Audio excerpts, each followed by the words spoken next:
आज हम बात करेंगे एक बेहद अहम टॉपिक पर, बैलेंस ऑफ पेमेंट्स या बीओपी, जिसे हिंदी में कहा जाता है भुगतान संतुलन।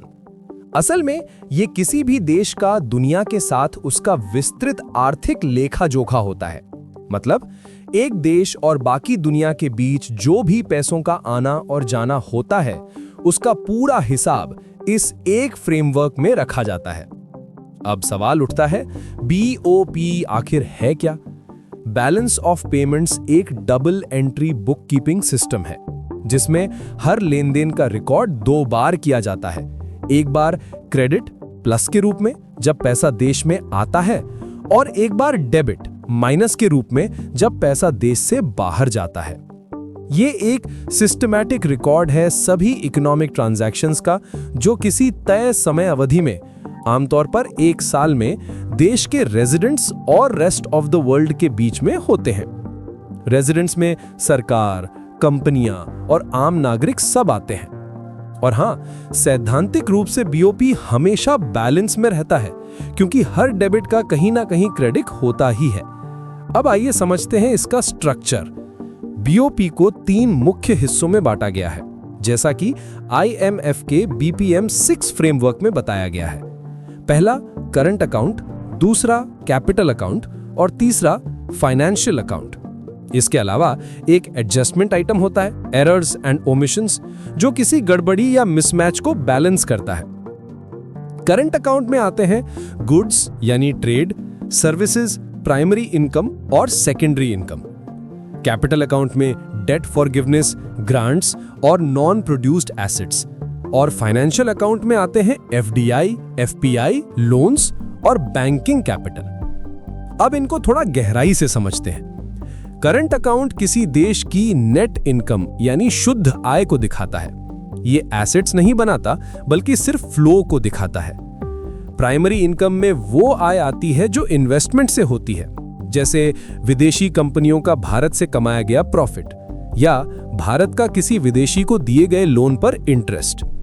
सेकेंडरी इनकम में आते हैं वन वे ट्रांसफर्स, जैसे विदेशों में बसे भारतीयों द्वारा भेजा गया पैसा, रेमिटेंसेस या फिर कोई डोनेशन या ग्रांट। जब किसी देश के इंपोर्ट्स एक्सपोर्ट से ज्यादा होते हैं, तो करंट अकाउंट डेफिसिट यानी CAD बनता है, यानी हम दुनिया से खरीद ज्यादा रहे हैं और बेच कम रहे हैं। अब बात करते हैं कैपिटल अकाउंट और फाइनेंशियल अकाउंट की।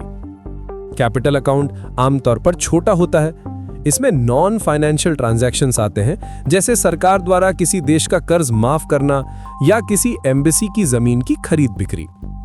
जबकि फाइनेंशियल अकाउंट कहीं ज्यादा बड़ा और अहम होता है। यह दिखाता है कि देश में पैसा इन्वेस्ट या बोरो कैसे किया जा रहा है। इसमें आते हैं FDI यानी फॉरेन डायरेक्ट इन्वेस्टमेंट। ये लॉन्ग टर्म और स्टेबल होता है, जैसे कोई कंपनी भारत में फैक्ट्री बनाती है। FPI यानी फॉरेन पोर्टफोलियो इन्वेस्टमेंट। ये शॉर्ट टर्म होता है, यानी स्टॉक मार्केट में लगाया गया हॉट मनी। और लोन्स, जैसे एक्सटर्नल कॉमर्शियल बोरोइंग्स या IMF से लिए गए कर्ज। अब जब करंट अकाउंट में घाटा होता है यानी CAD, तो उसे फाइनेंस करने के लिए हमें फाइनेंशियल अकाउंट में सरप्लस चाहिए होता है। अगर ये सरप्लस FDI जैसे स्टेबल सोर्स से आता है, तो इसे गुड डेफिसिट माना जाता है, क्योंकि पैसा एसेट्स बनाता है और लंबे समय तक रहता है। लेकिन अगर घाटा FPI या लोन से पूरा किया जा रहा है, तो ये बैड डेफिसिट होता है, क्योंकि ये पैसे कभी भी देश से बाहर जा सकते हैं, जैसा कि 1991 में हुआ था। और अगर ये भी पर्याप्त ना हो, तो अंत में देश को अपने फॉरेन एक्सचेंज रिजर्व्स बेचने पड़ते हैं। अब यहां एक और अहम कॉन्सेप्ट आता है, ऑटोनोमस और एकोमोडेटिंग ट्रांजैक्शंस। ऑटोनोमस ट्रांजैक्शंस, जिन्हें अबव द लाइन कहा जाता है, प्रॉफिट या इकोनॉमिक मोटिव से की जाती हैं, जैसे exports, imports, FDI, FPI, remittances. BOP में डेफिसिट या सरप्लस इन्हीं की वजह से होता है। वहीं accommodating transactions below the line होती हैं।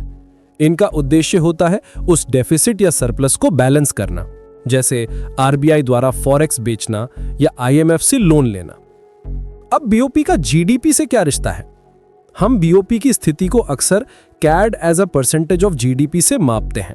ये बताता है कि देश का करंट अकाउंट घाटा उसकी पूरी अर्थव्यवस्था के मुकाबले कितना बड़ा है।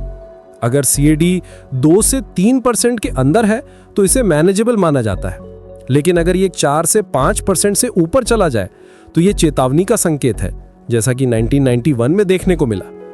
एक और फॉर्मूला है x minus m is equal to s minus I, यानी net exports is equal to savings minus investment. अगर सीएडी है तो इसका मतलब है इन्वेस्टमेंट ग्रेटर देन सेविंग, यानी देश को अपने इन्वेस्टमेंट को फंड करने के लिए विदेश से का पूंजी लेनी पड़ रही है। अब समझते हैं बीओपी के सिनेरियोज। आरबीआई के हिसाब से 3 स्थितियां बन सकती हैं। पहली स्थिति ओवरऑल सरप्लस, जब देश में इनफ्लो ज्यादा हो तो रिजर्व बढ़ता है। उदाहरण के लिए, अगर करंट अकाउंट में $10 बिलियन का घाटा है लेकिन फाइनेंशियल अकाउंट में $17 बिलियन का इनफ्लो है, तो कुल मिलाकर $5 बिलियन का सरप्लस होगा जो आरबीआई के रिजर्व्स में ऐड हो जाएगा। दूसरी स्थिति ओवरऑल डेफिसिट, अगर करंट अकाउंट का घाटा $30 बिलियन है लेकिन फाइनेंशियल इनफ्लो सिर्फ 10 बिलियन है, तो 19 बिलियन का ओवरऑल डेफिसिट होगा, जिसे बैलेंस करने के लिए आरबीआई को अपने रिजर्व से 19 बिलियन बेचना पड़ेगा। और तीसरी स्थिति न्यूट्रल बैलेंस, जहां इनफ्लोज और आउटफ्लोज बराबर हों, तब रिजर्व्स में कोई बदलाव नहीं होता। अब देखते हैं करंट अकाउंट की ब्रेकडाउन। भारत का गुड्स यानी ट्रेड डेफिसिट सबसे बड़ा घाटा है। हम क्रूड ऑयल, इलेक्ट्रॉनिक्स और गोल्ड इंपोर्ट करते हैं, जबकि एक्सपोर्ट्स मुख्यतः फार्मा और टेक्सटाइल्स हैं। सर्विसेज में भारत का बड़ा नेट सरप्लस है, आईटी, सॉफ्टवेयर, बीपीओ और टूरिज्म से। प्राइमरी इनकम में डेफिसिट होता है क्योंकि विदेशी कंपनियां प्रॉफिट और इंटरेस्ट बाहर ले जाती हैं, लेकिन सेकेंडरी इनकम यानी रेमिटेंसेस हमेशा बड़ा सरप्लस देती हैं। फाइनेंशियल अकाउंट में क्वालिटी बहुत जरूरी है।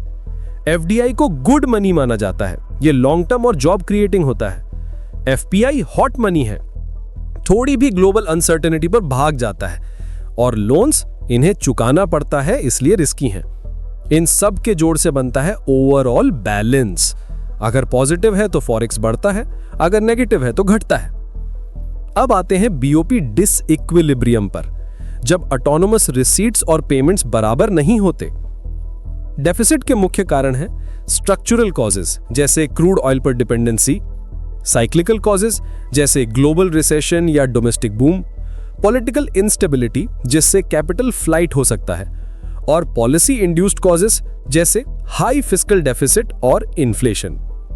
अब देखते हैं कि ऐसे असंतुलन को ठीक कैसे किया जा सकता है।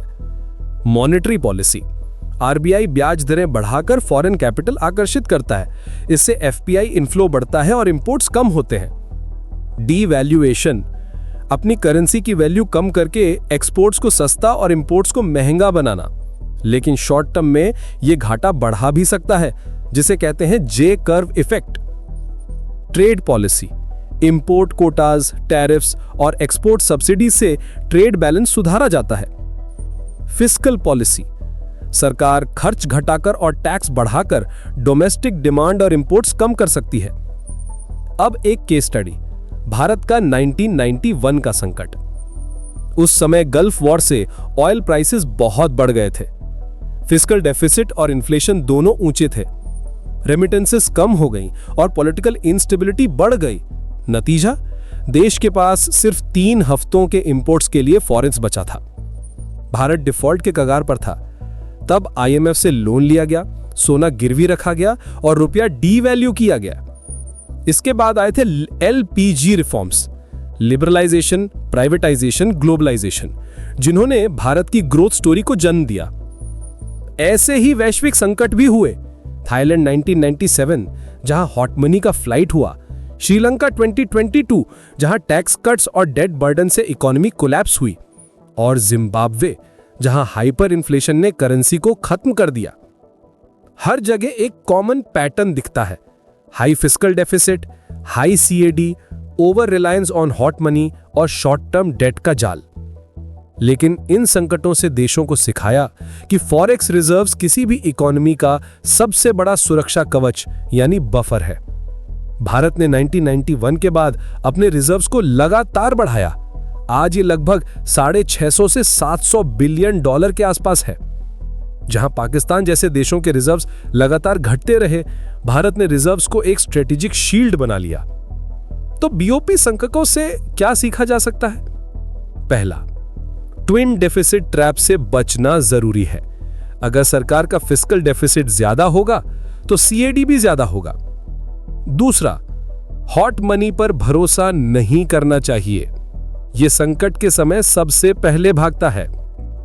तीसरा, एक्सटर्नल शॉक्स जैसे ऑयल प्राइस स्पाइक या ग्लोबल पैंडेमिक किसी भी देश को हिला सकते हैं, इसलिए रिजर्व्स और पॉलिसीज हमेशा तैयार रखनी चाहिए। अंत में निष्कर्ष यही है, बीओपी किसी भी देश की एक्सटर्नल वल्नरेबिलिटी का सबसे बड़ा मापक है। सिर्फ सीएडी होना समस्या नहीं, अगर वो एफडीआई जैसे गुड मनी से फाइनेंस हो रहा हो,